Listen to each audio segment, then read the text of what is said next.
Welcome to Joshua Stories. Imagine a moment of great conflict, a moment that demands your courage and wisdom. How would you respond? This is the situation we find in the Bhagavad Gita sloka we are discussing today. Welcome to the rich tapestry of the Bhagavad Gita, an ancient Indian text that holds timeless wisdom. Today, on Joshua Stories, we are going to delve into a specific sloka or verse, which is a poignant moment in this epic tale. The sloka we are focusing on is when Sanjaya, the charioteer and advisor to Dhritarashtra, the blind king, narrates the scene of the battlefield to him. He describes how Duryodhana, the leader of the Kauravas, upon seeing the formation of the Pandavas, approaches his teacher Dronacharya for counsel. This sloka, though set in a time of war and kingdoms, holds relevance to our everyday lives. It's a moment of conflict, a moment that demands courage, wisdom, and the ability to seek guidance. But what makes this sloka particularly compelling is the question it implicitly poses: how do we respond when faced with challenges? In the grand scheme of life, we all have our battlegrounds, our moments of conflict. It could be a tough decision at work, a personal dilemma, or a social issue that needs addressing. And just like Duryodhana, we find ourselves in situations where we need to muster courage, tap into our wisdom, and sometimes seek advice. So how would you respond? Would you stand firm in the face of adversity? Would you seek counsel from a trusted advisor? Or maybe you would tap into your inner wisdom to navigate the situation. The of the Bhagavad Gita is that it doesn't just pose these questions, it also offers profound insights and guidance. And that's exactly what we are going to explore in this video. We will break down this sloka, understand its essence, and most importantly, see how it applies to our modern lives. So let's dive the rich wisdom of this ancient text and see how it applies to our modern lives on Joshua Stories. The sloka we're studying today begins with Sanjaya uvacha drishtvatu pandavanikam vyudam duryodhanastada acharyamupasangamya raja vachanamabravit. Now let's dive into the deep ocean of wisdom contained in these Sanskrit words. Firstly, Sanjaya uvacha. This phrase quite simply means Sanjaya said. Sanjaya, as many of you might know, is the charioteer and advisor of the blind king Dhritarashtra, who narrates the entire epic battle of Mahabharata to him. Moving on to Drishtvatu Pandavanikam. This translates as seeing the Pandava army. The Pandavas, the five noble brothers, represent righteousness and truth, and their army signifies the power of unity and virtue. Next, we have Vyudam Duryodhanastada. This means Duryodhana then approached. Duryodhana, the eldest of the Kauravas, is often seen as the embodiment of greed, ego, and ambition. His approach sets the stage for the impending conflict. The phrase Akaryamupasangamya translates to approaching the teacher. The teacher here is Dronacharya, the master archer and guru to both the Pandavas and Kauravas. Finally, we have Raja Vachanamabravit. This means the king spoke these words. The king here is Duryodhana, who despite his royal status is fraught with insecurity at the sight of the Pandava army. Put together, this sloka narrates the moment when Duryodhana, after observing the Pandava army, approaches his teacher Dronacharya and speaks. This is a critical moment that sets the stage for the epic dialogue of Bhagavad Gita. Now let's delve into the significance of this sloka in the context of the Bhagavad Gita. The Bhagavad Gita is a conversation between Prince Arjuna and Lord Krishna, who serves as his charioteer. But this sloka marks the prelude to that profound conversation. It depicts the tension and uncertainty on the battlefield, symbolizing the inner conflicts we often grapple with in life. Duryodhana's approach to his teacher showcases how even those with power and status can be clouded by doubt and fear. Despite being a king, he is not immune to insecurity and anxiety, a human condition that transcends societal roles and hierarchies. Moreover, the contrast between the virtuous Pandavas and the ambitious Duryodhana represents the eternal conflict between righteousness, dharma, and desire, kama, a theme that resonates throughout the Bhagavad Gita. This sloka also sets the stage for the Bhagavad Gita's exploration of duty, righteousness, and the path to spiritual enlightenment. It reminds us that even in the midst of chaos and uncertainty, we have the power to seek guidance, make decisions, and choose our path. As we can see, this sloka is a moment of great tension and decision-making, a moment that can teach us much about facing our own challenges. Now that we understand the sloka, you might be asking, what does this have to do with my life today? Well, let's explore together. In this fast-paced modern world, it's easy to overlook the profound wisdom encapsulated in our ancient scriptures. But the Bhagavad Gita, and particularly this sloka, holds relevance that transcends time and cultural boundaries. It offers insights that can guide us through various situations we encounter in our everyday lives, be it managing conflict, making difficult decisions, or staying true to our values. Firstly, let's consider the realm of decision-making. In the sloka, Duryodhana, the king, approaches his teacher, Dronacharya, after surveying the battlefield. He's confronted with a difficult decision and seeks counsel. This mirrors our own lives when we're faced with tough choices. Whether it's deciding on a career move, choosing a life partner, or resolving a personal dilemma, we often seek guidance from mentors, loved ones, or professionals.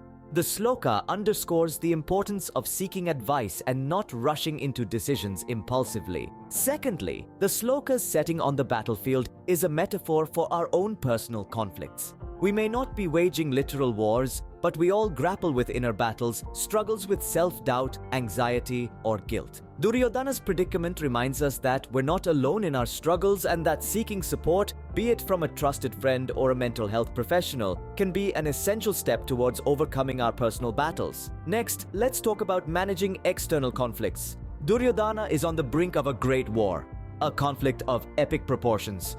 In our lives, we may face conflicts at work, in our family, or in our social circles. The sloka encourages us to confront these conflicts head-on, just as Duryodhana does. It teaches us to be proactive, to engage in constructive dialogue, and to seek resolution rather than avoiding conflict and allowing resentment to build. Fourthly, the sloka sheds light on the importance of staying true to one's values. Duryodhana, despite his flaws, is unwavering in his duty as a kshatriya or warrior.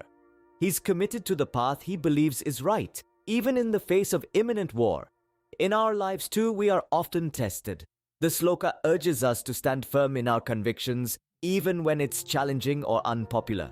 It reminds us of the strength that comes from integrity and the respect it commands. Fifthly, the sloka teaches us about leadership. Duryodhana, as flawed as he might be, steps up to his role as a leader.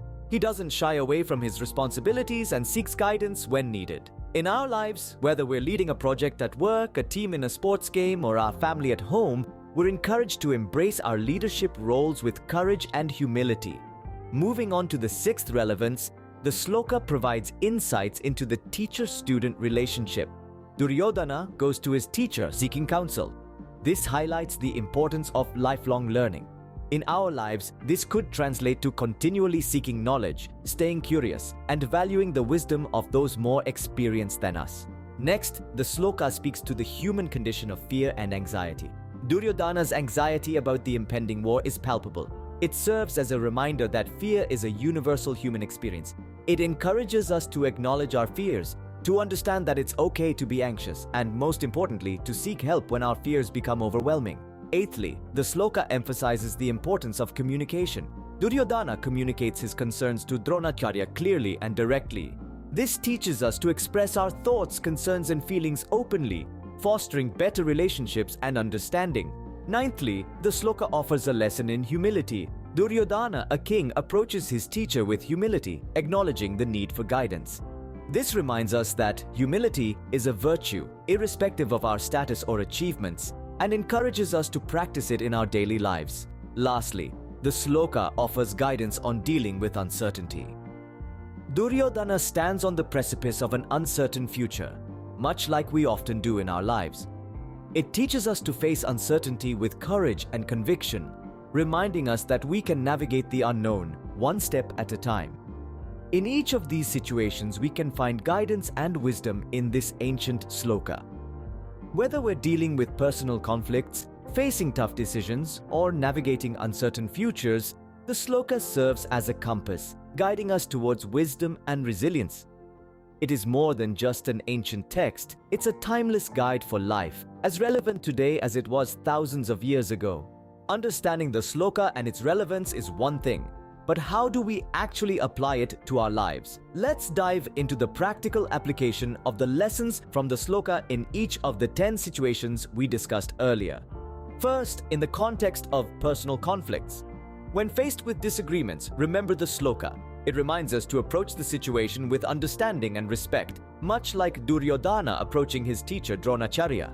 Instead of reacting impulsively, take a moment to gather your thoughts and express them calmly. Second, in professional situations. Often, we encounter challenges that seem insurmountable.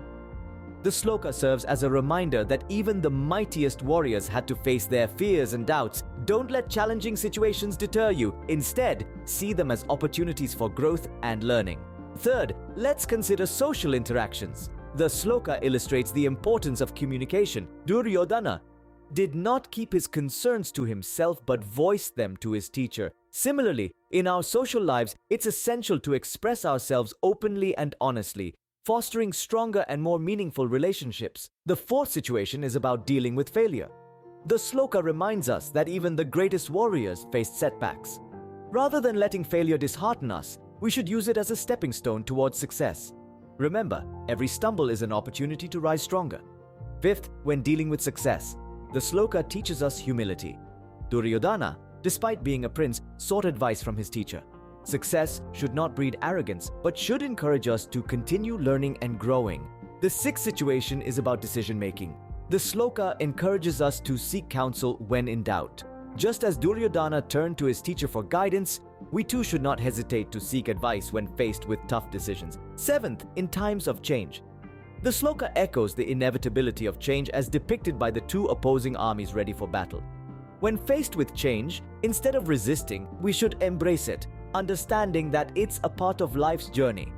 Eighth, when dealing with stress and anxiety, the sloka reminds us of the importance of grounding ourselves in wisdom and understanding. Just as Duryodhana sought his teacher's guidance, we should seek solace in wisdom, meditation, or yoga to alleviate our anxieties. Ninth, in the pursuit of our goals. The sloka teaches us the importance of perseverance. The Pandavas and the Kauravas were both determined to fight for what they believed in. Similarly, we should remain steadfast in our pursuits, undeterred by obstacles. Lastly, in our quest for personal growth. The sloka encourages introspection. Duryodhana's dialogue with Dronacharya signifies the importance of self-reflection in our journey of personal development. Regular introspection helps us understand our strengths, weaknesses, and areas of improvement. In summary, the sloka offers timeless wisdom that can be applied in various aspects of our lives. It encourages open communication, humility, determination, acceptance of change, and the importance of seeking wisdom. It also teaches us to approach conflicts with understanding, to see challenges as opportunities, to use failures as stepping stones, and to embrace introspection for personal growth. By applying these principles, we can face our challenges with wisdom and courage, just like in the Bhagavad Gita. We've traveled a long way from an ancient battlefield to the challenges of our modern lives. As we bring this exploration to a close, let's revisit the rich journey we've embarked on together. We started by dissecting a sloka from the Bhagavad Gita, a verse that was spoken by Sanjaya to Dhritarashtra as he describes the state of Duryodhana, who, upon observing the well-prepared Pandava army, approaches his teacher, Dronacharya. We delved deep into the significance of this sloka, understanding its layers of meaning and the profound wisdom it holds. The sloka is a reflection of Duryodhana's state of mind, his insecurity and fear, and his dependence on his teacher for reassurance. It also speaks volumes about the importance of a teacher or a guide in times of confusion and uncertainty. From there, we explored how this sloka is not just a verse from an ancient scripture, but a mirror to our modern lives. We discussed how, just like Duryodhana, we too often find ourselves overwhelmed and unsure in the face of challenges. We too seek guidance and reassurance, sometimes from external sources and sometimes from the wisdom that lies within us. Our journey didn't stop there. We took this ancient wisdom and applied it to our contemporary world. We discussed 10 realistic situations where the essence of this sloka can guide us. From dealing with insecurities at work to finding our path in the chaos of life, the sloka offers wisdom that is as applicable today as it was thousands of years ago. As we conclude, it's important to remember that the Bhagavad Gita is not just a religious text, but a guidebook for life. Its wisdom is universal, timeless, and relevant to each one of us. The sloka we discussed today, just like the many others in the Gita, offers insight and guidance that can help us navigate through the complexities of life. So let's carry this wisdom with us. Let's remember that in times of confusion and fear, we have a guide in the form of this ancient text. Let's remember that we aren't alone in our struggles and that the wisdom to overcome them lies within us, waiting to be discovered. And most importantly, let's remember to apply this wisdom in our everyday lives. Let's use it to make decisions, to face our fears, to overcome our challenges, and to find our path in this complex world. So, the next time you face a tough decision or a conflict, remember this sloka. It might just give you the wisdom and courage you need. Before we say goodbye, we would like to express our deepest gratitude to each one of you for being a part of this enriching journey. Your presence and engagement throughout this exploration truly adds to the value and depth of these discussions. If you found today's discussion insightful and if it resonated with you, we encourage you to share this video with your friends and family. Let's spread this ancient wisdom and make it accessible to as many people as we can. In this way, we can collectively enrich our lives and the lives of those around us. If you haven't already, we invite you to subscribe to our channel and become a part of our growing community. By subscribing, you'll be the first to know when we release a new video. And to ensure that you don't miss out on any updates, please make sure to hit the notification bell. This way, you'll be notified every time we post a new video. Once again, thank you for joining us today. We look forward to exploring more verses from the Bhagavad Gita with you in our upcoming videos. Until then, remember the wisdom of the Gita, apply it in your life, and observe the transformation it brings. Namaste.